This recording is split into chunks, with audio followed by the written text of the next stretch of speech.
Hello everybody, my name is Lilith, and today I'm going to be taking you in depth on the Discipline Priest for MOP. Keep in mind that these changes are in effect for patch 5.0.5 and may and probably will become irrelevant in future patches. Thank you, and let's get started.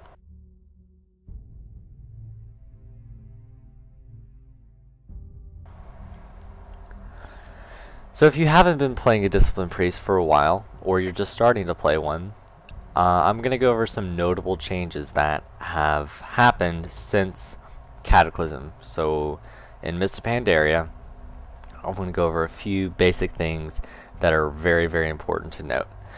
The first one of those is going to be that mana pools across the board for all healers are fixed at 300,000. But keep in mind that if you do have the gnome racial or certain metagems, that will increase your maximum number of mana by 2% or so. The next biggest one is that intellect will not affect our regen anymore. It only gives us baseline spell power and crit. Okay, so now spirit is mana regen for everyone, reminiscent of our MP5, so keep that in mind. Now, as far as Atonement and Archangel goes, that is now baseline for all Discipline Priests. So, when you go in and you choose your specialization, you see, I click Discipline and boom, I get Power Word Shield, Penance, Power Word Barrier, Divine Aegis, Spirit Shell automatically, as well as I get my Atonement. So, Atonement, if you're new to a Priest, every time you do damage with your Smite or your Holy Fire or Penance abilities, it not only does damage to the boss or any mob that you're attacking, but damage to the lowest health or the nearest health member that is next to you and will heal them. Okay? So keep in mind that Evangelism is now baseline for all priests, and that Divine Fury is now a passive ability. It's baseline for all priests that guarantees chance to hit with Smite, Holy Fire, Penance, and Power Word Soul. So no more, oh, well, if I'm capped on XX and X stat, now I'm going to go get a little bit of hit so it hits. No, you don't even have to anymore. It hits every time. Okay? So keep in mind that Archangel will no longer return mana, but the healing bonus has been increased for Archangel. Okay? Now, like I said before, Penance will now trigger an Atonement heal if we use it offensively, and will give us a single stack of Evangelism. Yeah, okay, so Dispels have changed a lot as well. So if you played any type of healer back in Cataclysm, you know that Dispel was on no cooldown. You could just use it every time that you wanted to use it all the time. Well, it changes, so it's a little bit difficult now. We have three main Dispels. The first one is Purify, which is our friendly Dispel, and Cure Disease that have been bound together. It has an 8-second cooldown, okay? The second is our offensive Dispel that we would use on mobs, which is Dispel Magic, and it has no cooldown at all. And the last one is Mass Dispel, which has a 15-second cooldown. Okay, so that's our group Dispel. Keep in mind, 15-second cooldown. Make sure you're watching that if you're using it.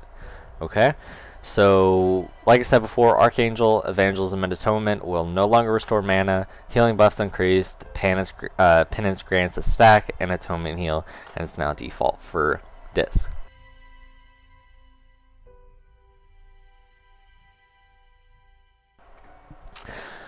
Alright, so let's move into our talents and abilities. So when you're starting out, you're just like, oh my god, dude, what should I spec? There's a total of like, I don't know, dude, like 18 talents. Which one should I choose? Because I only get 1, 2, 3, 4, 5, 6. So yeah. Okay, so I'm gonna go over all of them and tell you which one's best and why. So our level 15 tier here, we get 3 choices. The first one is Void Tendrils, which is useful for CCing while you're questing, or even I found it useful on the fight for Will of the Emperor for the rages. When the fight first starts, I can just Void Tendrils them and they'll root them. Okay. Second one is Siphene, which is a semi-random single target fear. I don't really like it at all. And then the third is good old mind control from the good old days. Keep in mind that it has to be a target up to level 93. Anything that's above or below won't work. So you can't MC bosses. So yeah. The second tier is our level 30 tier. The first one is Body and Soul, Body and Soul, is when you cast Power Word Shield or Leap of Faith, you will increase the target's movement speed by 60% for 4 seconds. Okay, this has no ICD, and we can spam it, so that's why it's so amazing. Second one is more of a use and kind of a waste of time in my opinion. Angelic Feather. You place a feather at the target location. If allies walk through, they gain 60% increased movement speed for 4 seconds. Okay, but keep in mind it's on a 10-second recharge per feather.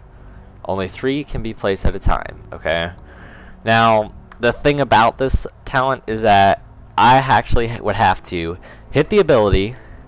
I'd have to put the ability on the ground, boom, boom, shit, boom, boom, and boom, and then I'd have to go run through it for it to even benefit me at all.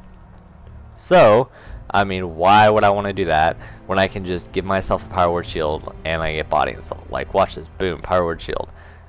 See how quick and easy that was compared to that? Yeah. And the last one is Phantasm, which is a PvP talent, so we're not even going to worry about that one. Okay. So the next tier is the level 45. Alright, it's basically the mana region tier. So our first choice that we get is From Darkness Comes Light. For us, you have a 15% chance when you smite, heal, flash heal, binding heal, or greater heal to cause your next flash heal to be an instant cast and have no mana cost. It's 2 charges, okay? My thing about this is that since we're at the beginning of the expansion, mana is somewhat of an issue for most new people that are just getting into the class. I mean, even the advanced people, we're still using so much spirit, it's stupid. So this is not going to be relevant for a while, in my opinion. We might see it next tier, maybe. I mean, even at the end of this tier, but we'll see. So the one that you're going to want for this tier is Mindbender. Mindbender will grant an improved version of a Shadow Fiend, which if you've never played a priest, Shadow Fiend, basically it was the same thing as Mindbender, they just changed the name and made it look cooler. And it will give a lot more mana back. It's like 20% mana, something like that. It's retarded. So yeah. The third one is Power Word Solace. When you strike an enemy with the power of the heavens, dealing 20,851 holy damage and restoring 0.7 maximum damage mana. So you get 0.7 maximum mana for something that's 1.5 second cast. So again, I'm fucking lazy and I don't want to be here going boom, boom, boom, boom, boom. Especially if you're in a fight that's healing intensive. I'd much rather just hit one button, have that mana come back to me accumulating, than have to sit there and spam it all the time. That's not for me. So our level 61 is our defensive talents. So there are some things about these that make them better than others, okay? I'm not even going to talk about Spectral Guys, because, no. I'm going to be talking about Desperate Prayer and Angelic Bulwark, okay? So Desperate Prayer will instantly heal us for 30% of our total health. So you can do the math, 380,000, 30% of that's what, like 38k, 40k, something, I don't even know. I'm terrible at math. So you do the math, 30% of your mana, boom, and it's quick, 2-minute cooldown. So it's like an extra health stone, basically. I mean, it's amazing. So the only thing is, if you're in a fight where it's much more beneficial, you think, to have Angelic Bulwark, which anytime a damaging attack will bring you below 30% HP, you will gain an absorption shield equal to 20% of your total health lasting for 20 seconds. Okay, can't occur more than every 1.5 minutes. So fights that this would be good on would be a fight like Spirit Kings, even, where he can target like a group of random people, which you shouldn't be if you're spread out, but a group of random people can get volleyed by these arrows and struck to the ground. And if you're already very low because something just happened that made you get low and the healers didn't top you off, or you didn't top yourself off quick enough, boom, you have an absorption and you didn't die. So it's kind of just an oh shit that's built into the game for you. But Desperate Prayer outweighs it on so many more fights. It's amazing, okay? So our level 75 is our throughput tier, alright? So basically for healing, Twist of Fate is complete crap for this, because if you're doing your, I'm not going to say if you're doing your job, in a lot of cases people are going to be below 20% health, but it's just, it doesn't work how I would like it to work, honestly, for me. So Power Infusion is going to be the best one for this tier, because fuses the priest with power, increasing spellcasting speed by 20% and reducing the mana cost of all spells by 20%. Okay, so it's an excellent throughput cooldown, it's mana saving, but now you can only use it on yourself. So keep that in mind. It's great for, especially when I go into Spirit Shell, which is a very complicated spell for new people. It's great to use with that, or just any damage. I'll talk about that later, okay? And the third one is Divine Insight. For Disc, when you cast Penance, there's a 40% chance that your next Power Word shield will both ignore and not cause a weakened soul effect. This is okay, and it can be useful, but I'm the guy who likes to have that one cooldown that, boom, I use the cooldown and I know for the next X amount of seconds I'm going to have control over this group and they will not die. That is how I am. Prefer a cooldown any day over a proc, just because obviously a lot more reliable in my book.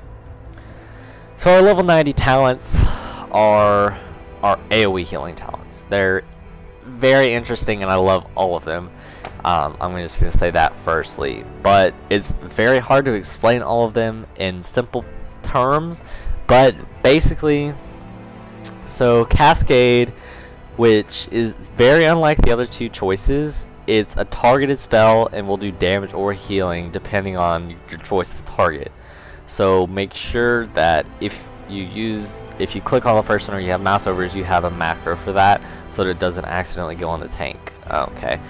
So Cascade does not have a DR because the number of targets is fixed, so it bounces 15 times, and it will not hit the same target twice.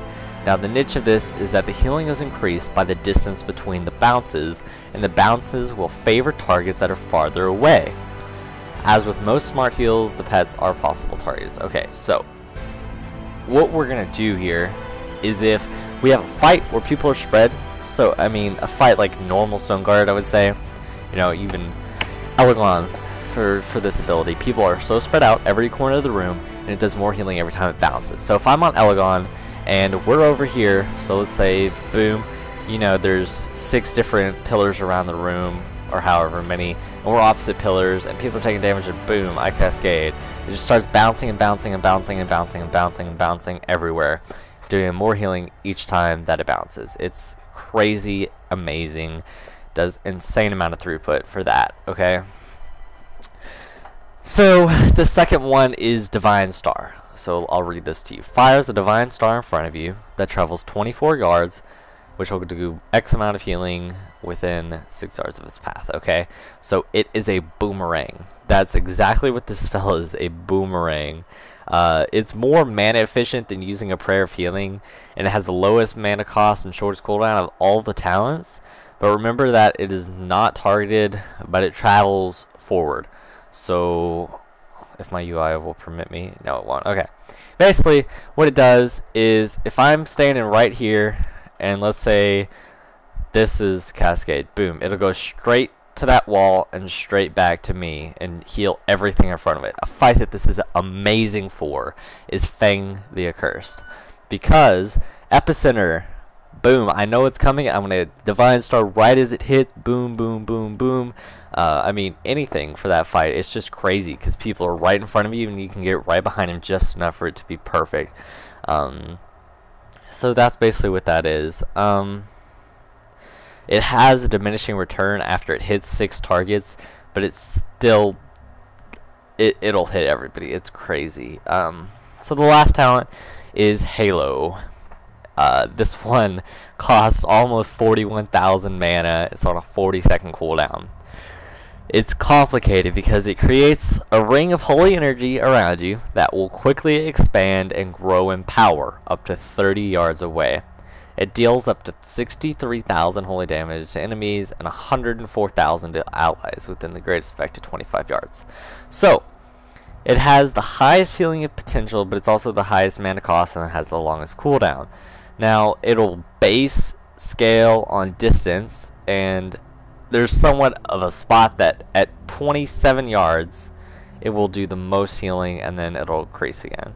So there's different ways you can track you know, if there's a specific group of people that you want to hit and you're allowed to go somewhere else, then make sure, you know, you can be a good distance away from them but not too far away, so it looks like you're like 27 I know it's hard to judge it. 27 yards, boom, you hit Halo. It's crazy.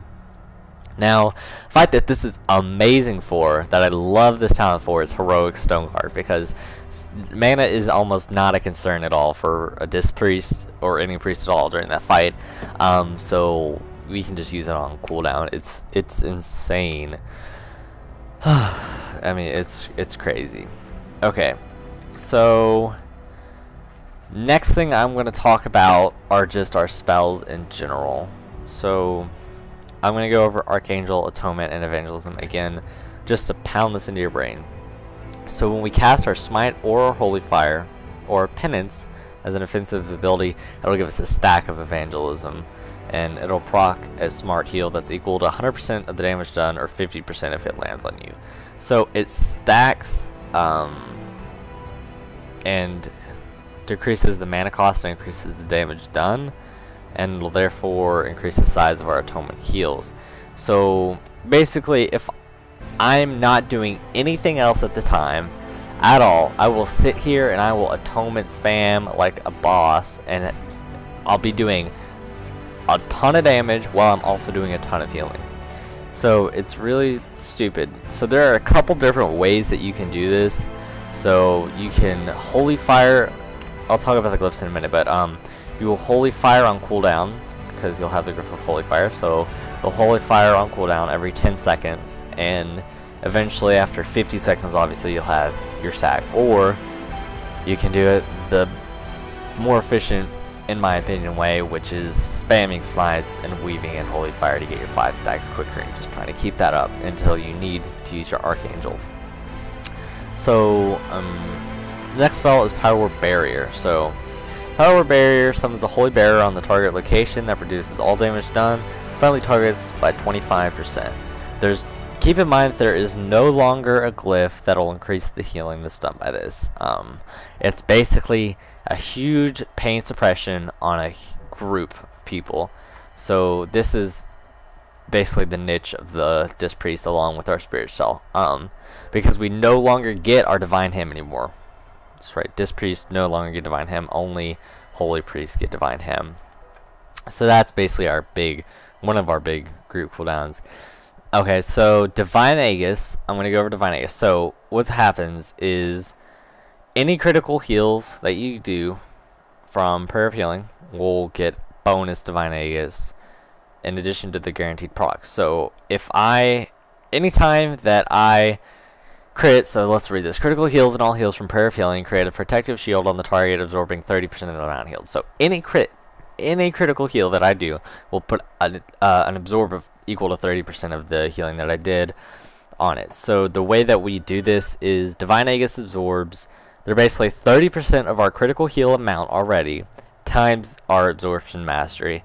So, you know, if we have Divine Aegis and then we have, you know, a 37% mastery on unraid buff, it'll just continue to stack when it's refreshed, and it'll cap out at 40% of your total health. So it's amazing, and it's really crazy how much absorbs are. I mean, Disc Priest is just so stupid at absorbs, it's not even funny. It won't produce a shield, however, if the full heal that would cause the Divine Aegis is absorbed by a Death Knight's Necrotic Strike. So if you have a Death Knight in the group, just keep that in mind. So one ability that most people wouldn't normally talk about is Fade. Now, you know, for Disc Priest especially, Fade is important, because when the boss pulls, we can pre-fade. So we pre-fade and we can start spamming everything immediately, and we'll get like zilch threat at all. I mean, threat is still an issue as a healer. We still have healing threat at this point in the expansion. So you need to watch out for that and make sure you pre-fade on the pool.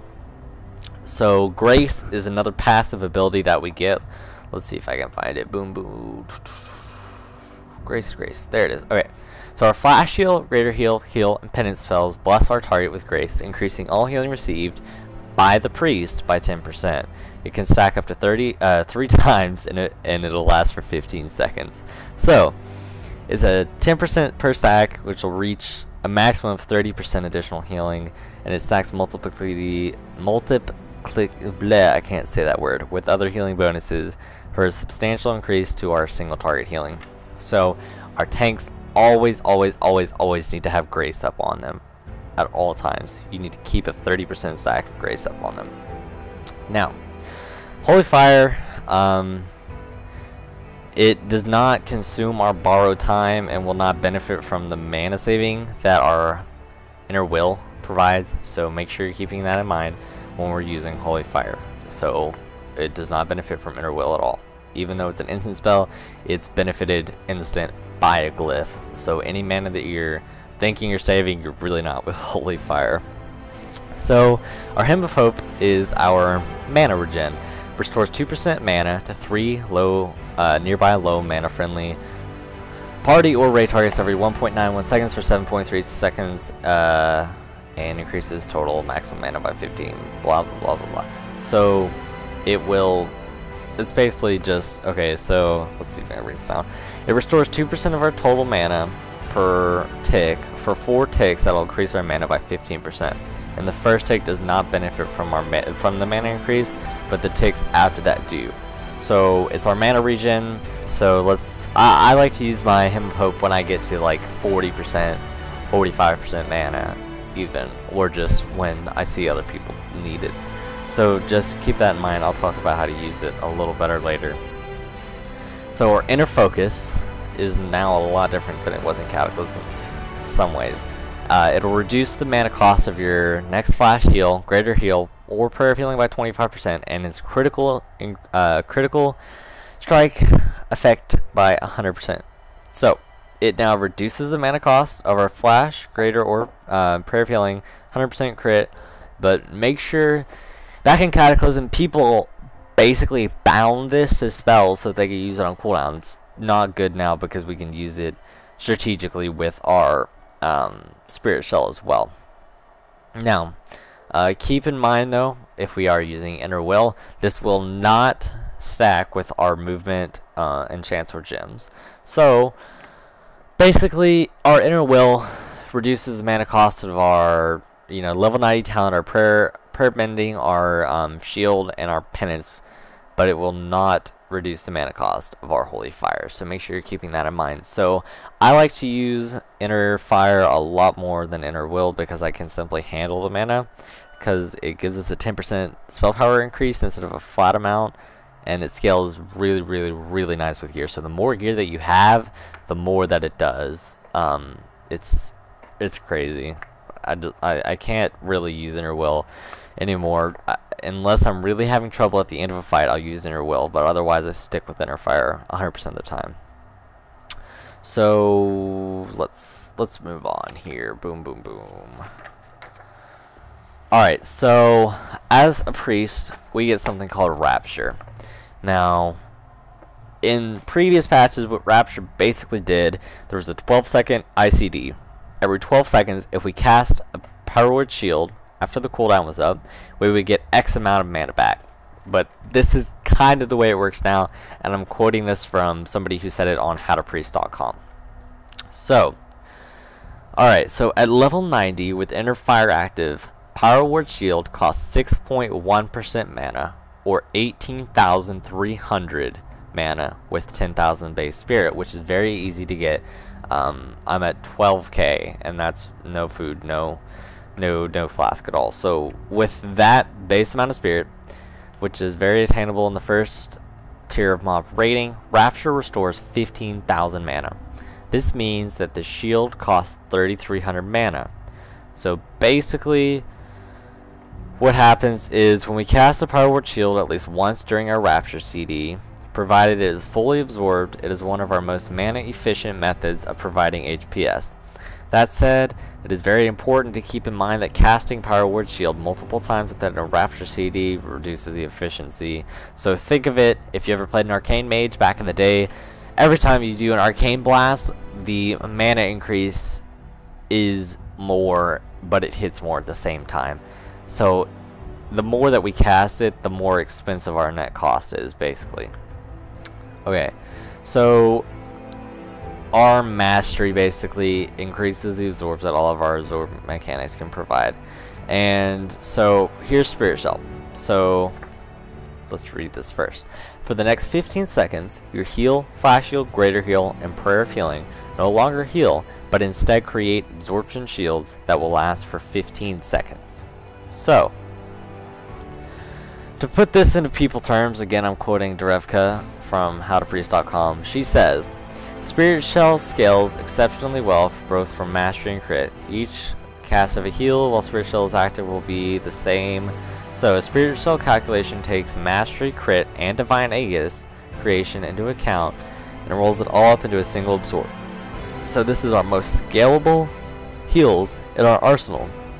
Spirit Shell scales linearly by mastery as well as the amount of critical strike that you have. Additionally, when Spirit Shell is active, it essentially ignores the RNG aspect of crit as it absorbs, or as it provides direct scaling based on your critical strike chance, which is guaranteed.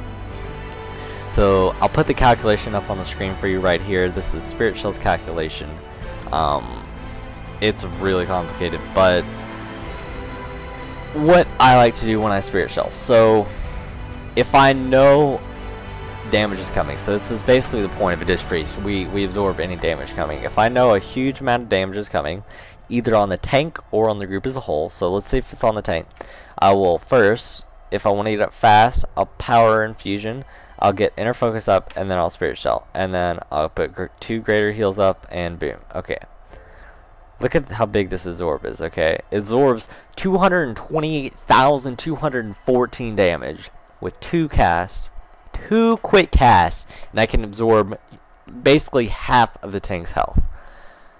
That's insane, and you can scale up to that on a group member as well, on any group if you use Prayer of Healing. So fights like the second boss in Heart of Fear, if you know the Unseeked Strike's coming, that's what I like to do. About 15 seconds before I start, I do a 25, so about 15 seconds before I put Prayer of Healing with my Spirit Shell up on every person in the raid, every group in the raid, and boom, I have that much more damage that is being eaten by that, and it's so stupid. It's crazy. And the last spell that I want to go over is the spell called Void Shift. It's on a 6-minute cooldown, so it's like basically lay on hands, but you actually have to do something. You're going to want to macro this spell, but you and the currently targeted party or raid member will swap health percentages, increasing the lower health percentage of the two to 25% if below that amount. So you swap health percent with another target. If they're below 25%, they'll be healed to 25%, and if you're both below, the lowest health will be healed to 25%.